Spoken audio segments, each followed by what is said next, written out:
జై వాసవి వాసవి కన్యకా పరమేశ్వరి దేవస్థానం గుంటూరు గంటలమ్మ చెట్టు వీధిలో వేచేసి ఉన్న శ్రీ వాసవి మాత 163వ సంవత్సర దసరా వేడుకలు రంగరంగ వైభవంగా జరుగుతుంది.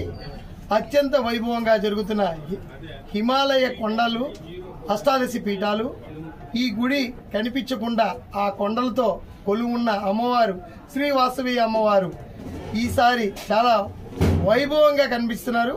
పురజనులు, పుర ప్రముఖులు అందరూ కూడా భక్త మహాశయులు అందరూ వచ్చి అమ్మవారిని చూసి దర్శించుకొని తీర్థప్రసాదాలు తీసుకొని అమ్మవారి కరుణా కటాక్షాలు పొందగలరని కోరుకుంటున్నా.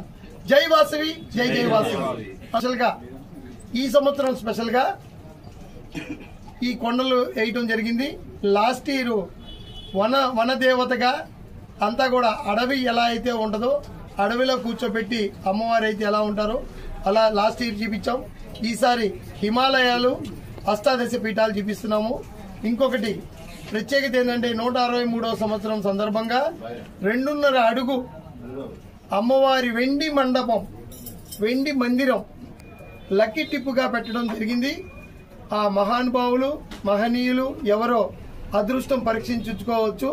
200 రూపాయలే టికెట్ పెట్టాం. ఈ 200 రూపాయలకి 2.5 అడుగు వెండి మందిరం అమ్మవారి పటంతో దసరా రోజున ఈ లక్కీ టిప్ తీయడం జరుగుతున్నది. కావున అందరూ కూడా ప్రతి ఒక్కరు దీన్ని ఈ సద్వినియోగం చేసుకోవాల్సిందిగా కోరుచున్నాము. ఇంకొకటి విషయం ఏంటంటే ఆన్లైన్లో కూడా ఎలా చేయాలో అవన్నీ కూడా మేము రేపటికల్లా క్లియర్ చేస్తాము. ఆన్లైన్లో కూడా టికెట్లు కొనుక్కొని ఆ నెంబర్ మీరు పెట్టుకోవచ్చు. జై వాసవి, జై జై వాసవి. ఈ సంవత్సరం పెట్టారా ఇది, లేకపోతే ప్రతి సంవత్సరం ఈ సంవత్సరం పెట్టారు? ఈ సంవత్సరం ప్రత్యేకంగా 2.5 అడుగు వెండి మండపం ఎవరింటి జరుగుతో ఆ